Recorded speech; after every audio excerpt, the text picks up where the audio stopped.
Hola a todos, bienvenidos a la Experience World Day. Vamos a iniciar la sesión con Felipe Lee, nuestro director legal. Hola, ¿cómo están? Bienvenidos al Experience Workday. Eh, Voy a aprovechar de hacerles una presentación lo más didáctica posible y del mismo modo también los invitamos a que por la vía de las consultas en el chat puedan ir haciéndolas con toda libertad y trataremos de responderlas de la mejor manera.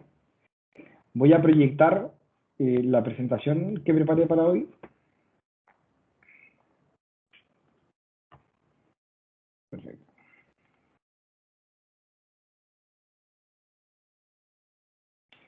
Vale.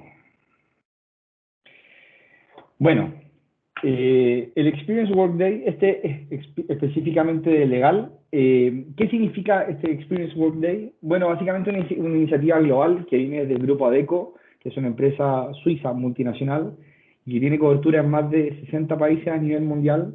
Y en definitiva, el propósito de esta experiencia es poder acercarlos al mundo laboral, a mostrarles en el fondo las particularidades, las exigencias también del mundo laboral y que distan de manera bastante considerable de la experiencia que los estudiantes de Derecho o carreras relacionadas al mundo del derecho tienen una vez que egresan de la universidad o están en la universidad aún. Principalmente el hecho de que exista una gran diferencia entre el mundo laboral, las exigencias del mundo laboral y la capacitación que trae uno al salir de la universidad de manera transversal a nivel nacional, es que se hace necesario un poco entender cuáles son los desafíos que ustedes van a enfrentar y de alguna manera cuáles son las habilidades o los focos que debieran ir desarrollando desde ya para poder en el fondo insertarse al mundo laboral de manera exitosa. Primero, ¿qué hace un abogado en una empresa? ¿Es lo mismo que un abogado en un estudio jurídico o por tipo de empresa? ¿Hay alguna diferencia? Les diría que en general el primer approach que un abogado tiene en el fondo al mundo laboral siempre es desde una relativa incertidumbre. La verdad es que en general y de manera transversal en todas las universidades hay poquísimo acercamiento al mundo laboral privado. Y hablo de privado para hacer una gran diferencia en el fondo con el mundo público, porque ustedes bien saben que los estudiantes de Derecho, una vez que egresamos, tenemos ya sea porque la universidad tenga algún tipo de pasantía o porque legalmente nosotros tenemos que trabajar 6 meses para el Estado. Entonces, en realidad, no es que no exista ningún tipo de acercamiento al mundo laboral, pero la verdad es que el mundo privado y el mundo en el fondo público son bastante distintos y también son bastante distintas las habilidades que se requieren en uno y otro. Desde el punto de vista de un abogado de empresa, en general dice relación con este antiguo concepto del abogado de cabecilla, en el cual tiene que centrar, ya no tender a la especialización tan estricta de conocimiento, sino que, por el contrario, tener una visión global del negocio, de los riesgos del negocio y también de cuáles son los aspectos donde nosotros podemos ir generando valor para siempre permitir que en el fondo el negocio avance de la manera más ágil posible y al menor riesgo posible. Tradicionalmente, el desafío que enfrenta un abogado en una empresa es pasar de un modelo universitario en el cual nos enseñan a advertir los riesgos, esto no se puede, esto no se puede, esto otro tampoco se puede, a tener un cambio de mentalidad importante en decir, ¿cómo hago esto? Más que esto lo identifico como no posible. Esa primera gran diferencia o ese cambio de mentalidad es tal vez de las primeras cuestiones que en el fondo a los abogados nos piden o nos exigen en una empresa. Nosotros afortunadamente somos un grupo jurídico en ADECO que salimos elegidos dentro de las 100 mejores gerencias legales de Chile y dentro de las 500 mejores gerencias legales de Latinoamérica. Somos un grupo de 4 abogados en el cual estamos constantemente dando soporte a la compañía en distintas áreas y ese soporte dice relación con la visión tradicional del abogado, es decir, la visión de back office. En una empresa, básicamente, está la gente que está de frente al cliente y eso se le llama front office, y están las áreas de la compañía que más bien se denominan de back office, que son las áreas de soporte. y son las áreas que normalmente frente a un cliente en el fondo no tienen mucha interacción, pero sí permiten o se aseguran que todos los básicos de la compañía estén cubiertos, ya sea por el pago de remuneraciones en un área financiera o por la creación del contrato de trabajo en un área de recursos humanos o, por ejemplo, en la creación de los contratos que son comerciales desde el punto de vista del departamento legal. También todas las multas que llegan, todos los juicios que llegan, hay muchas empresas que externalizan, pero ustedes ya sabrán de antemano que externalizar un servicio a un estudio jurídico es bastante caro. Entonces, cuando el equipo jurídico ha logrado entender y tener, por ejemplo, una buena estructura de defensa de multas y de juicios, son cuestiones que en el fondo generan mucho valor en la compañía. Y esa es la visión global de Back Office. Solamente les pongo un ejemplo jurídico. Siempre se habla que el Congreso es un legislador positivo porque en el fondo emite leyes y el Tribunal Constitucional es un legislador negativo. ¿Por qué? Porque elimina las leyes, en el fondo las borra, aquellas que no son en el fondo acorde a la Constitución.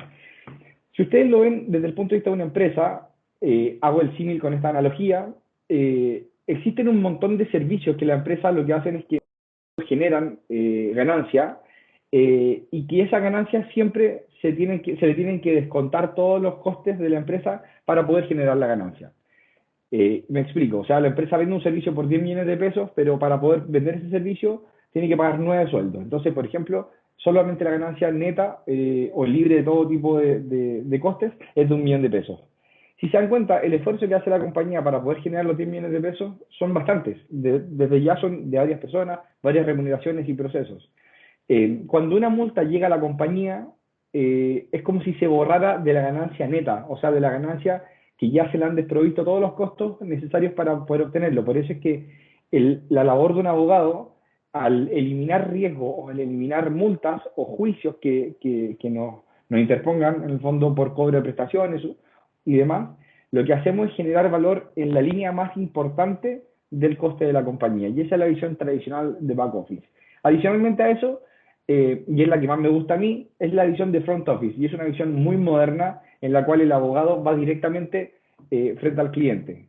¿De qué manera? Bueno, nosotros, solamente por poner un ejemplo, somos una empresa en la cual tenemos muchísimos segmentos de la compañía, o sea, segmentos de grandes empresas, de medianas empresas y de pequeñas empresas, de pymes, pero además estamos en muchísimos rubros. Claro, no podría ser de otra manera. Estamos en minería, en el norte, en el sur estamos en agro, y por supuesto en el centro estamos en cargos que son naturalmente administrativos y de primera línea. Ahora con la pandemia, nosotros tuvimos que, cada vez que se decretaba una cuarentena, piensen ustedes desde el punto de vista de que ustedes son los asesores de la empresa.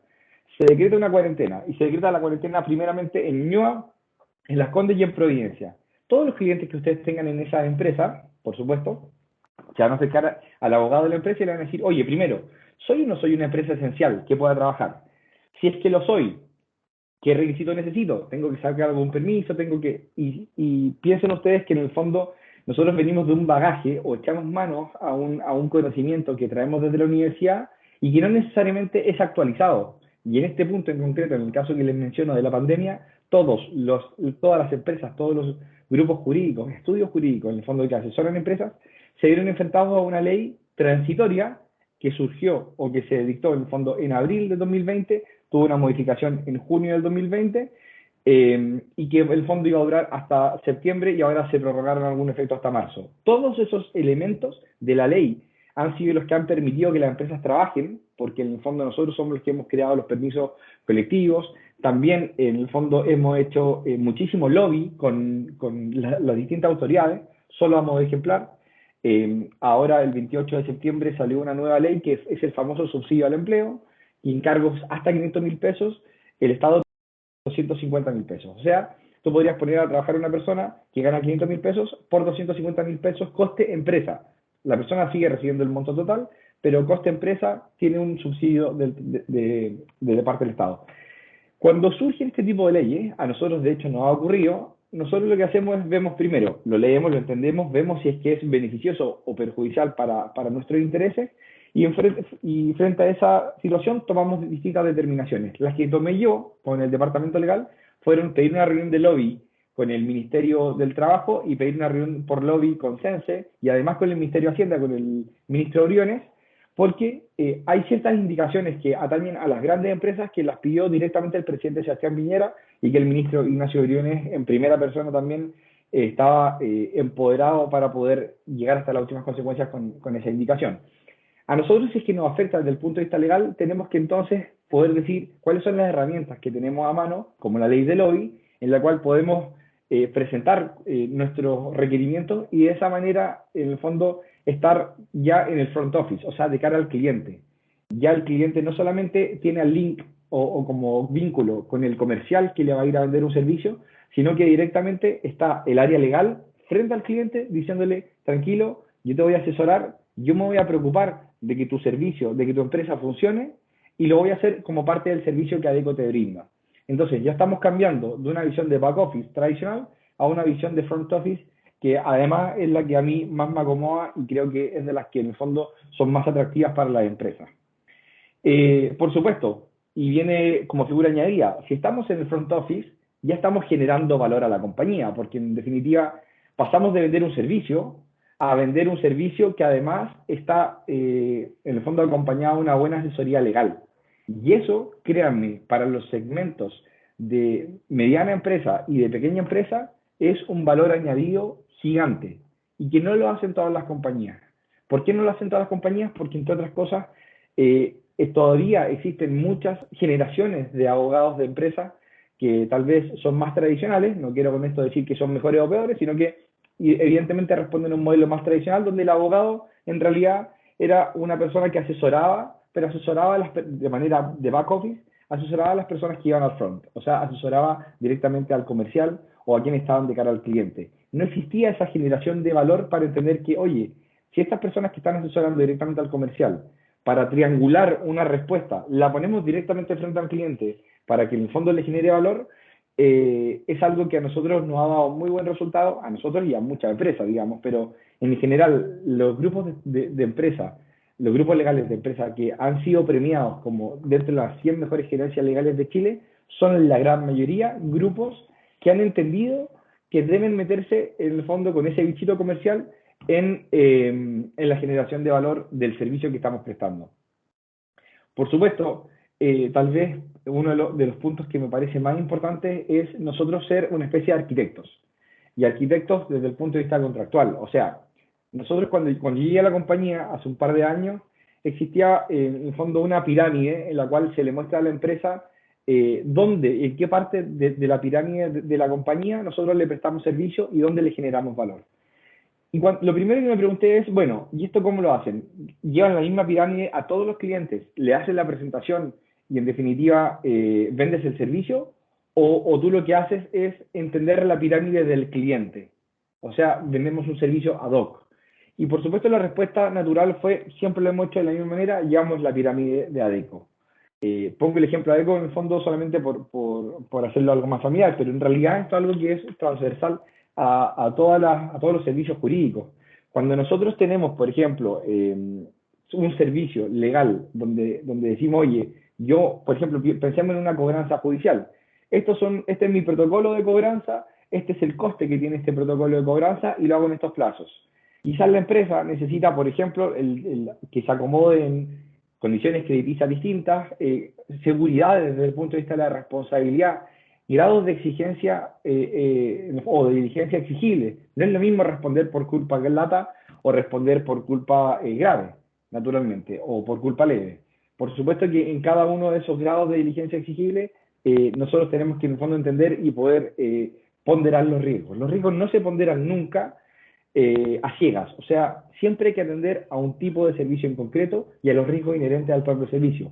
Y esa arquitectura contractual tal vez es un hábito muy saludable para los abogados en la empresa y créanme que cuando una persona tiene esta visión de empresa que le estoy comentando, no solamente no les va a costar en el fondo insertarse en el mundo laboral, sino que además son perfiles de abogados que son muy, muy apetecidos por la empresa, muy apetecidos, porque en el fondo vienen con un mindset, con una mentalidad que es súper proactiva y que ocupa el derecho como una herramienta, ya no como un fin, sino como una herramienta al servicio del negocio de que se trate. O sea, hoy día en el fondo me toca a mí asesorar a determinada empresa, quizá el día de mañana o ayer me tocó otra y el día de mañana me tocará otra distinta. Independientemente del rubro, es la visión y de lo que hace un abogado de una empresa lo que genera valor. Y en el fondo esta visión que estamos viendo, o este círculo completo que estamos viendo, finalmente se traduce en eso.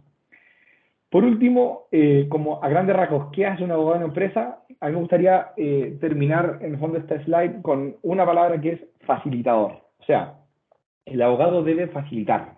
Normalmente, e incluso así fuimos formados por lo menos, muchos abogados, a mí me toca entrevistar muchísimos abogados cuando hacemos procesos de búsqueda, por ejemplo, y todos los abogados que vienen recién salidos de una universidad, cuando uno busca un perfil más junior, a diferencia de un perfil con seniority, un perfil que ya ha trabajado un par de años en estudios jurídicos o en empresa, yo advierto siempre y de manera muy rápida la gran diferencia. O sea, yo podría ni siquiera preguntarle, sin ver el currículum, sentarme 2 minutos con la persona y preguntarle en el fondo cuál es tu propuesta o por qué te gustaría trabajar acá o qué crees que podría aportar. Desde ya yo advierto cuando una persona en el fondo identifica riesgos, pero como trabas, o sea, oye, la empresa yo me aseguraría que esto no ocurra, que esto no ocurra y que esto no ocurra, cuando en realidad el mindset ideal es lo contrario. O sea, yo entiendo el modelo de negocio, me presento frente a una empresa, entiendo el modelo de negocio, cuando les van a preguntar naturalmente, siempre, oye, ¿por qué crees que tú serías un aporte en esta compañía? Frente a esa pregunta, la única manera de responderla con un golazo es, y no solamente por la respuesta, sino también por el approach. O sea, yo tengo que entender el servicio de qué se trata, la empresa a la que estoy postulando o el estudio jurídico al que estoy postulando, ver qué tipo de empresa asesora, y solo en base a eso yo podría entender en qué puedo aportar. Pero más que ver los aspectos de alerta que uno debe levantar, que deben hacerlo naturalmente, por eso es que presenté la edición de back office tradicional y no la eliminé, porque hay que tenerla, pero el foco es grande, si se dan cuenta, los 4 siguientes puntos es un cambio de mentalidad súper distinto frente a un abogado de empresa de hace 40 años y el abogado de empresa que se requiere hoy día. ¿Qué duda cabe que hoy día hay montones de procesos de digitalización? Pensemos, por ejemplo, en el famoso finiquito digital o la documentación contractual de manera digital. Esa pregunta en cualquier empresa, independiente del rubro, se la van a hacer. Oye, ¿podemos hacer? ¿Qué necesitamos para no tener riesgo? ¿Qué necesitamos para que en el fondo todos los elementos de protección del trabajador, su ficha contractual, etcétera, estén al día, pero que podamos hacerlo de manera ágil? Y ahí todos esos aspectos vienen de la mano con la transformación digital y por supuesto con entender el rol del abogado como facilitador. Las funciones del departamento legal. ¿Qué hace un departamento legal? Bueno, en ADECO nos llegan montones de licitaciones, o sea, nosotros tenemos posibilidad de tener un trato directo con el cliente y en ese punto vender un servicio, pero las empresas en general, cuando son volúmenes grandes, hoy día, por distintas seguridades, y esto es algo que se pasa, en el fondo, diría poco en el derecho administrativo en las universidades, la contratación pública, y las licitaciones hoy día son un camino importantísimo que ustedes en el fondo manejen bien, que manejen la diferencia entre una licitación pública y un trato directo, por ejemplo. ¿Por qué? Porque hoy día las empresas han entendido de manera general que por la vía de licitar un servicio le van a llegar muchísimas propuestas y muchísimas propuestas con un atractivo en el precio porque están compitiendo todas las empresas por dar el mejor servicio posible al menor costo posible.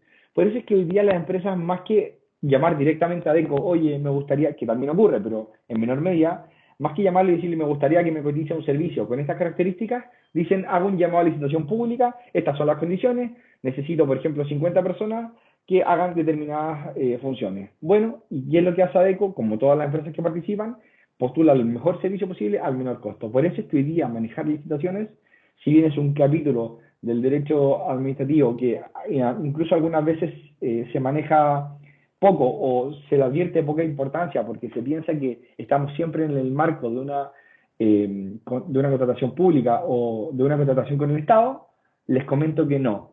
En el mundo privado, cada día más es requisito entender las licitaciones, entender cómo funcionan, cuáles son los plazos, porque les pongo el siguiente ejemplo. A nosotros, cada vez que me llega una licitación, a mí me llegan las bases de la administrativa, las bases técnicas de la licitación, Y hay una famosa cita que dice aceptación de bases. Y la aceptación de bases dice, por este acto acepto todas las bases de la licitación sin ningún tipo de reserva, etcétera. Si yo la acepto como tal, si la firmo como tal, lo que ocurre es que acepté todo lo que venga en las bases. Y en las bases, en el 90% de las ocasiones, viene el famoso contrato o vienen las condiciones contractuales conforme a las cuales hará el contrato.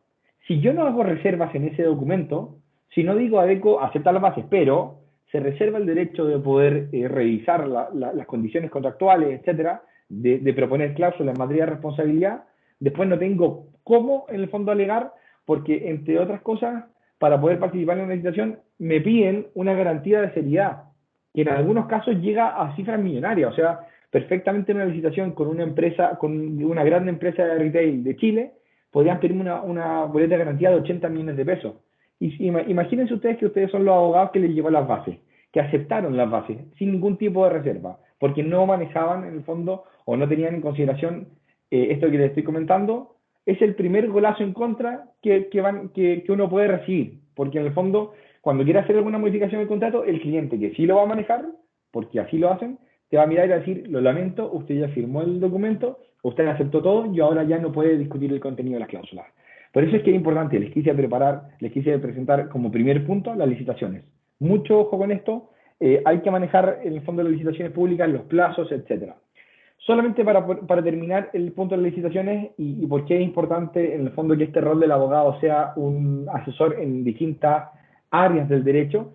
A mí me pasó no bien comenzando la pandemia, en el mes de abril, que la persona encargada de llevar la licitación pública a un cliente de correos emblemático en Chile, por una licitación que además nosotros veníamos ganando los últimos 7 u 8 años y habíamos hecho montones de inversiones, nos pasamos por 5 minutos de la hora en que se recibían las propuestas presenciales, que además decía, no es que se reciban en cualquier hora, sino que de 12 a 12:10, por ejemplo.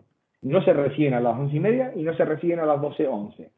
Entonces, un aspecto un espacio súper acotado. Pero resulta que el moto hoy que llevaba los documentos en la Alameda, en Santiago, lo pararon los carabineros y también lo pararon más adelante en otro control de la 5 Sur, de la salida 5 Sur. Es decir, tuvo dos veces que lo pararon y eso hizo que llegara a las 12:12.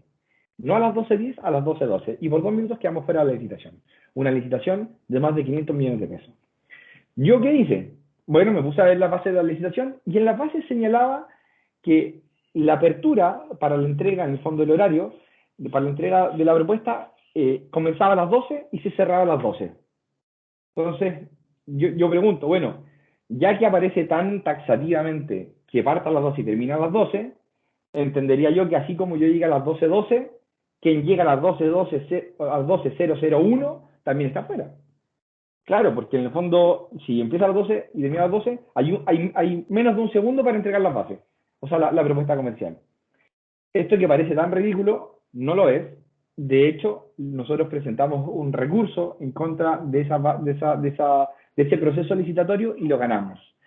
La licitación se bajó, tuvimos que volver a participar y ahora estamos en el fondo en el proceso de poder adjudicarnos nuevamente el servicio. ¿Qué les quiero decir con esto?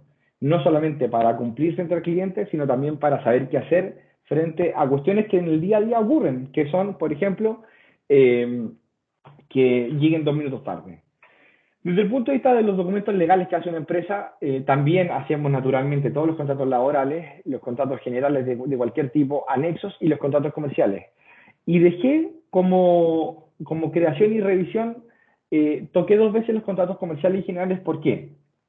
Porque tradicionalmente el concepto o el modelo de contrato en Chile se veía como, o se enseña en las universidades, desde el punto de vista tradicional, o sea, un contrato que rige en Chile con normas de Chile y con competencia que además se fija en la ciudad de Santiago para que queden radicados en los tribunales de Santiago y no de cualquier lugar de Chile. Bueno, ese concepto tradicional, les comento que no es que no vaya más, pero va cada vez más en desuso. Hoy día las grandes empresas que contratan con multinacionales te dicen, mira, yo quiero tener un contrato a nivel regional, es decir, y por región me refiero a Latinoamérica, de México a Chile, con todos los países, lo ocupan mucho, y yo quiero hacer un contrato marco, que se va a llamar Master, contrato Master, y quiero que a nivel local cada uno haga en el fondo precisiones sin alterar el contrato marco, pero en aquello que sea de la ley y que en definitiva sea particular de cada país. Eso se llama Local Sales Agreement y el contrato Master se llama Master Sales Agreement.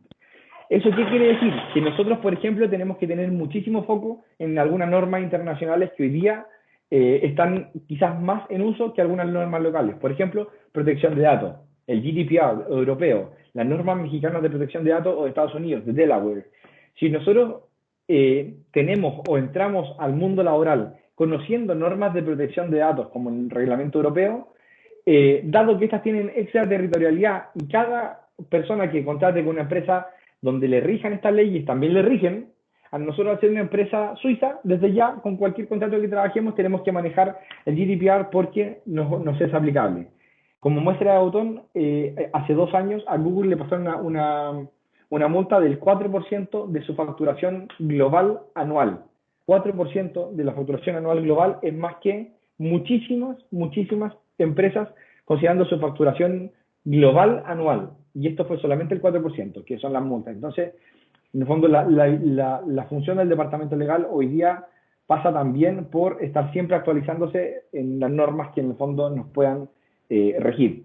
Y como gran última consejo, les recomendaría siempre estar mirando en el fondo la Cámara de Diputados y el Senado para ver cuáles son los proyectos que están en boga y que podrán tener un impacto. Porque si ustedes, yo lo hago mucho, cada vez que se va a modificar el sueldo mínimo, como ocurrió esta semana, yo hace un mes y tanto o hace 3 semanas mando un correo, oye, está por aprobarse, se lo mando al cliente, está por aprobarse un aumento del sueldo mínimo, estas son las consecuencias, y cuando se aprueba, oye, se aprobó. Ese acercamiento, esa cercanía al front office, los clientes lo agradecen muchísimo. Preguntas frecuentes que nos hacen y para ir en el fondo tratando de responder también algunas de las que ustedes nos han hecho. ¿Qué áreas existen dentro del área legal? Bueno, nosotros tenemos un área que es corporativa, que ve contratos comerciales, que ve negociaciones, responsabilidad, aquí hay mucho derecho civil, como les comentaba, también mucho derecho comercial, pero principalmente derecho civil, normas de responsabilidad, responsabilidad contractual, responsabilidad extracontractual, remedio frente al incumplimiento también, son áreas que toda el área corporativa lo ve. Y por supuesto, dentro del que es comercial corporativo, son todas las modificaciones, nosotros somos una sociedad anónima, entonces cualquier modificación que se haga, y la gran mayoría de las grandes empresas multinacionales son sociedades anónimas, eso es súper importante que lo manejen. No son SPAs, no son empresas de responsabilidad limitada, no son EIRLs, no. Son empresas que transan en bolsa, con lo cual podrán ser sociedades anónimas abiertas, o son empresas que tienen acciones pero no transan en bolsa, con lo cual son sociedades anónimas cerradas. Pero en la gran mayoría, me atrevería a decir que más del 90% de las empresas en Chile, de las grandes empresas, de las multinacionales, son sociedades anónimas. Entonces, si ustedes vienen recién saliendo de la universidad y quieren anotarse un buen poroto, en el fondo para poder encontrar trabajo o destacarse en los trabajos que vayan a iniciar, yo les recomendaría manejar cómo se hace, por ejemplo, un cambio de poderes en una sociedad anónima o cómo cambio un objeto, el giro de una sociedad anónima. A mí son 2 ejemplos que me han pasado este año y el año pasado, y que cada vez que se va un director que forma parte de la estructura de poderes, hay que hacer un cambio con la sociedad anónima, hay que publicarlo en diarios de circulación nacional, 3 publicaciones de citación y llamado accionista, hay que hacer un acta, y esas cosas, si ustedes las llegan a manejar antes, son cuestiones que, son tremendamente requeridas por la empresa y también por los estudios jurídicos, pero sobre todo por la empresa. Y también tenemos un área que es laboral, que atiende y da soporte desde el punto de vista de las multas, de los juicios, y que lo hace cada vez, en el fondo, más necesario. Son cuestiones que tal vez tienen menos impacto que el área corporativa en términos de que son cosas de rápida respuesta, pero son aquellas que permiten que la empresa se mueva y continúe diariamente. En términos de sueldo, ¿cuáles son los sueldos mínimos y máximos por área? Esta es una cuestión súper, me la han preguntado también del Mercurio Legal alguna vez, creo que el año pasado lo respondimos. Diría que en general el sueldo de entrada de un abogado fluctúa entre 900 y 1.000.000 de pesos en general en la empresa, y luego los máximos por área son generalmente, van entre 3 a 5 o 6 millones de pesos por áreas legales. O sea, una fiscalía un fiscal de una empresa que en el fondo tiene de alguna manera los aspectos que les voy comentando, los sueldos van en ese rango. E incluso uno podría proponer dentro de la estructura de sueldos que tenga, por ejemplo, algunos beneficios como cierta cantidad de sueldos extras al año o bonificaciones en el fondo al año, etcétera. ¿De qué depende, en el fondo, o cómo llego a estar en esos rangos de sueldo que son altos?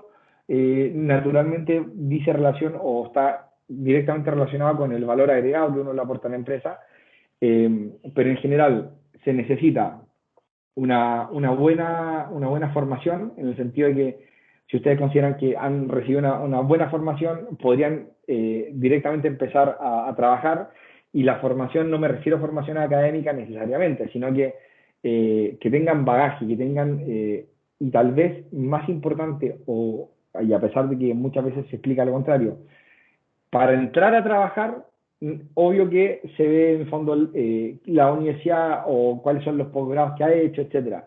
Pero cuando estamos hablando de que la persona ya está en el trabajo y quiere tener un crecimiento dentro de la compañía, diría que ya ni siquiera es tan relevante ni de dónde estudió, ni cuáles son los cursos que ha hecho, sino que en la práctica hay una serie de habilidades blandas que hacen que un abogado tenga mejores competencias que otro.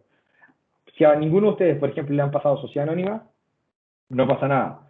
Pero si todos ustedes se ponen a estudiar sociedad anónima y cuando vayan a postular un trabajo, ven que la empresa a la que están postulando es una sociedad anónima, ustedes podrían decir, por ejemplo, yo manejo cómo hacer actas, cómo hacer cambio de poderes, y créanme que esos aspectos muchas veces las empresas lo externalizan, y que ustedes sepan hacerlo es un valor agregado tremendo. Entonces, hay un tema de proactividad.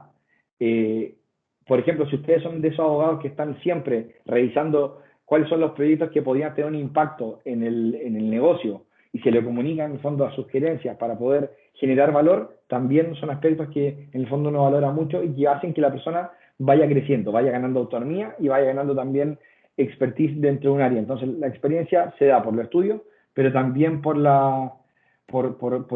el ejercicio profesional. ¿Qué habilidades se necesitan? Lo que les comentaba, o sea, muchas habilidades blandas. Y también, y en esto quiero ser súper majadero y explícito, hoy día cada vez más es necesario que hablen inglés. O sea, si ustedes quieren invertir en algo saliendo de la universidad, yo les recomendaría, sin lugar a duda, y a ojos cerrados, que inviertan en inglés, en certificar el inglés, que en algún área como un magíster o como un posgrado cualquiera. Créanme que su título va a valer muchísimo más si ustedes logran certificar su inglés versus tener un diplomado en una universidad sobre derecho del trabajo. Les va a valer mucho más el inglés, porque en el fondo las empresas muchas veces quieren cargos juniors también para formarlo. No para que venga formado, sino para formarlo. Eso es muy común. Entonces, el inglés es una puerta que a ustedes les va a permitir, hoy día la gran mayoría de los estudios jurídicos grandes y también las grandes empresas son o multinacionales o son estudios jurídicos que están en más de un país, con lo cual es necesario que en el fondo que hablen inglés. ¿En qué tipo de empresas puedo trabajar? En cualquiera. Esto no dice relación con el tipo de industria. Desde ya, por ejemplo, les comentaba yo que ADECO en el norte trabaja con mineras, en el sur trabaja con empresas de agro, salmoneras, en el centro trabaja con retail, con consumo masivo, con todas las empresas que están en los malls, por ejemplo, con lo cual no es necesario saber de un rubro, porque las habilidades de un abogado o el trabajo de un abogado es el mismo siempre, independiente del tipo de rubro. Porque en el fondo nosotros estamos en facilitar, no necesitamos ser los expertos del rubro, para eso están esos cargos. Nosotros somos facilitadores que nos preocupamos de entender el negocio y de que nuestro servicio sea siempre de facilitador. No, esto no se puede, sino que esto se puede de esta manera. O directamente estos son los riesgos para poder darle visibilidad y en el fondo poder hacer un negocio. Solamente para terminar este punto, les comento que a mí me ha pasado, por ejemplo, que me han dicho, oye, necesitamos que los trabajadores trabajen el día domingo. ¿Se puede? No, no se puede porque ya no le alcanzamos a hacer un anexo de contrato donde se establezca la jornada, el régimen de descanso, etcétera. La respuesta, cuando le hace una pregunta de ese estilo, natural es, no, no se puede, pero es que en la práctica no se puede, te van a multar. Incluso te podrían demandar. Bueno, es que el cliente lo requiere igual. Entonces, en ese punto, tenemos dos opciones. O no lo hacemos, o decimos, ok, lo hago, pero voy a hacer un contrato, un anexo comercial, donde le digo, por este acto el cliente asume todas las multas posibles de este riesgo y asume también las posibles demandas, por ejemplo. Lo estoy diciendo bien en burdo, pero lo que les quiero decir, no se puede jurídicamente, porque en el fondo me pueden multar a mí, pero si el cliente está dispuesto a pagarlo, ¿por qué no podría hacerlo? O sea, ¿por qué no podría en el fondo decir, dar el visto bueno si si el riesgo que ya levanté y ya puse en conocimiento lo va a asumir el cliente y yo por la vía de un anexo comercial voy a hacer que ese cliente lo asuma? Pasé de tener un no a tener un sí, pero. Y si el cliente, que fue en el caso que pasó, asume la multa, no pasa nada. Tenemos en el fondo al cliente feliz, los trabajadores felices también, porque en el fondo van a trabajar y le van a pagar esos días que no tenían considerados. Y si eventualmente hay una multa, el cliente lo asume y todos felices. Entonces, se puede trabajar en cualquier tipo de empresa, es transversal el tipo de asesoría legal. Lo importante es tener muy en conocimiento cuáles son los aspectos en los que podemos nosotros generar valor. Perfil academia versus perfil profesional, que es un poco lo que les comentaba. ¿Estamos preparados desde la universidad para el rol que las empresas requieren? Diría que ustedes cada vez más sí, porque son personas que vienen de un mundo bastante tecnologizado, pero lo que les quiero decir es que no pueden quedarse confiando en la academia, porque lo que se discute mucho académicamente, en la práctica no se discute. Yo me acuerdo que en mi examen de grado me preguntaban, Felipe, la prescripción extintiva, ¿se puede alegar como acción o como excepción? Y uno tenía que decir, oh, esto es tremendamente discutido. La verdad es que si hoy día me lo preguntan, les voy a decir, yo he puesto, o sea, he presentado montones de demandas de prescripción extintiva por acción, no por excepción, y me la han acogido todas. He ganado todas las demandas que he presentado. Y esa respuesta desde el punto de vista de la prescripción extintiva, en la academia, en la universidad, había que decir, no, mira, por excepción es indiscutido, pero por acción se discute muchísimo, postura mayoritaria, postura minoritaria, todo eso que es muy teórico y que sirve y hay que manejarlo, porque hay que manejarlo en el fondo para poder asumir una u otra defensa, en el punto de vista del perfil profesional pasa a ser mucho más práctico. Entonces, todas esas habilidades, todas esas skills que ustedes puedan desarrollar laboralmente son aquellas que les van a dar un perfil más redondo y también es el perfil que hoy día se requiere para trabajar. ¿Se necesita inglés? Lo que comentaba, sí, importantísimo, y sobre todo certificado. Y las habilidades blandas, bueno, lo he comentado. Muchas gracias. ¿Alguien tiene alguna consulta en particular que quiera hacer? Voy a ver el chat si es que hubiera alguna consulta realizada. No hay consultas.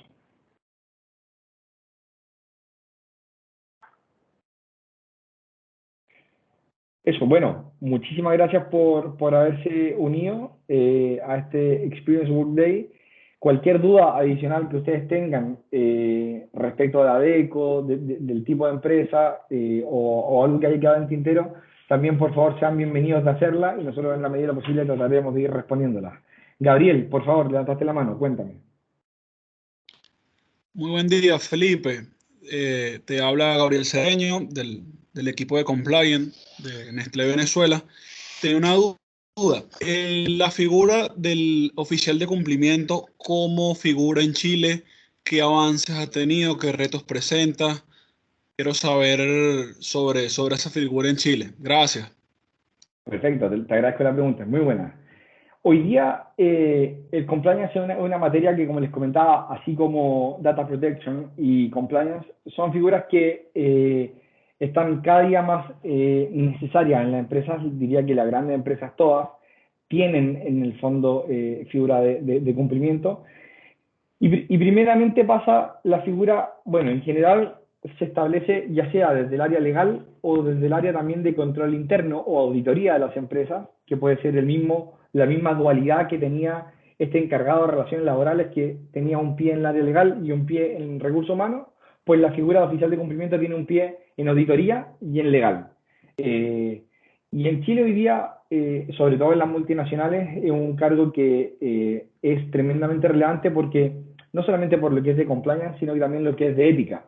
Y en ese sentido es una figura que idealmente moldea todos los protocolos de la compañía sobre estricto cumplimiento a las políticas de la compañía, pero también quien da visibilidad a nivel local de aquellas normas o aquellas prácticas que se deben obedecer y que se deben observar en el fondo para poder de alguna manera estar en cumplimiento y no suponer riesgo en la actividad que estamos generando. Pongo solamente un ejemplo. A nivel latinoamericano, en ADECO hay países donde es perfectamente posible invitar a un cliente a almorzar. Y no solamente es posible, sino que es deseable y hasta esperable por los clientes.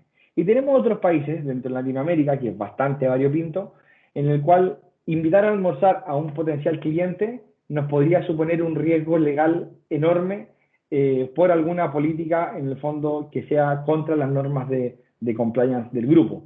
Entonces, yo creo que primero, el oficial de compliance es alguien que tiene que casi volver a estudiar un poquitito, pero ahora ya no normas del país, sino que las normas de la empresa, todas las políticas, y la generación de valor del oficial de cumplimiento, por lo menos a nivel local, pasa por traducir o llevar a nivel local todas las particularidades que tal vez por políticas corporativas o son muy exigentes o muchas veces son insuficientes frente a los requerimientos que tenemos a nivel local.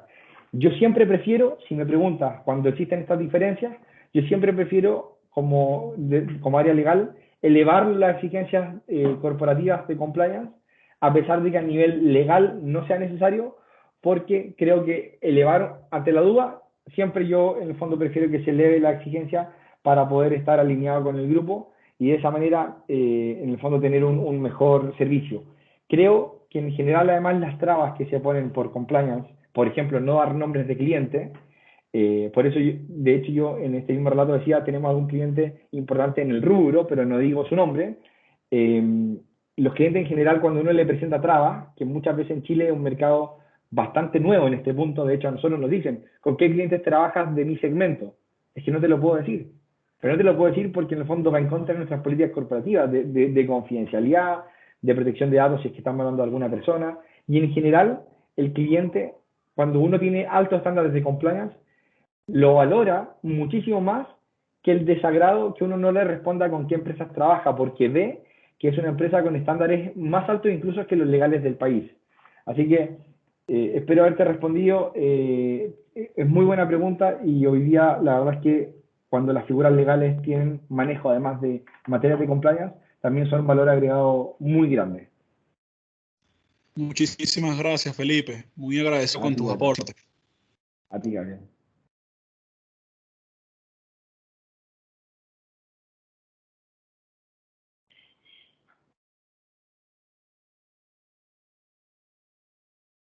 Bueno, si no hay más preguntas, vamos cerrando el Experience World Day.